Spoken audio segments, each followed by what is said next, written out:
கட்டி போரடித்த அப்பன் சுப்பன் காணவில்லை. அன்று முதல் இன்று வரை அக்கரமும் வாழவில்லை. வெட்ட வெட்ட வாழைதான் அது அள்ளித்தரும் வாழ்வைத்தான். வெட்டி போட்ட மண்ணுதான் அதை கட்டி காத்தா பொண்ணுதான். நாம் வாழும் வாழ்வே அது சில காலம்தான்.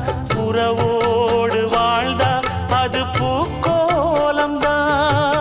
கெட்டாலும் பட்டாலும் உன் பேரன்தான். என்னடி ஞான பெண்ணே, உண்மை சொல்லடி ஞான பெண்ணே.